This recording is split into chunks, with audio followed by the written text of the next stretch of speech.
સુરતના માંડવી આશ્રમ શાળામાં સગીર બાળકીઓને છેડતી કરનારા આચાર્યની ધરપકડ કરવામાં આવી છે। તેમજ આ ઘટનાને લઈને લોકોમાં આચાર્ય સામે રોષ જોવા મળી રહ્યું છે। માંડવીના અંતરિયાળ ગામ નરેણ ગામની આશ્રમ શાળામાં છેડતીની ઘટના બની। 11 વર્ષને આચાર્ય તરીકે ફરજ બજાવતા યોગેશ પટેલે આશ્રમ શાળાની 4 જેટલી બાળકીઓ સાથે શારીરિક અડપલા કર્યાનો આરોપ લાગ્યો।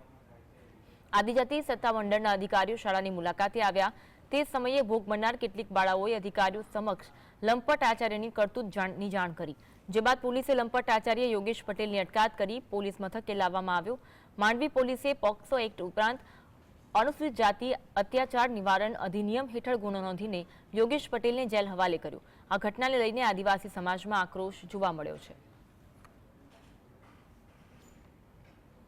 કે આ શિક્ષક અમને એમના રસોડામાં શરબત બનાવવાના બહાને તેમજ કંઈક નાનું શાકભાજી કે એવું કંઈક લાવવા માટે કે અંદર રસોડામાં કંઈ બી વસ્તુ મંગાવે થાળી ગોઠવવાના બહાને એ રીતે અમને બોલાવે છે અને અમારી જોડે શારીરિક અડપલા કરે છે। તો એ બાબતની રજૂઆત કરતાં તાત્કાલિક પોલીસ સ્ટેશનમાંથી અહીંયા પીઆઈ તેમજ કાફલો અહીંયા આવી રૂબરૂમાં અહીંના અધિકારી તેમજ તેમના ગૃહમાતા અને શિક્ષકોને વ્યવસ્થિત પૂછપરછ કરી બીએનએસની નવી કલમ 75 મુજબ 77 અને એટ્રોસિટી આ જે આશ્રમ શાળા છે એ આદિજાતિ વિકાસ મંડળ એટલે જે બાળકીઓ છે તમામ એસટી અનુસૂચિત જનજાતિની હોય પોક્સો તેમજ એટ્રોસિટી મુજબનો ગુનો રજીસ્ટર કરવામાં આવેલ છે।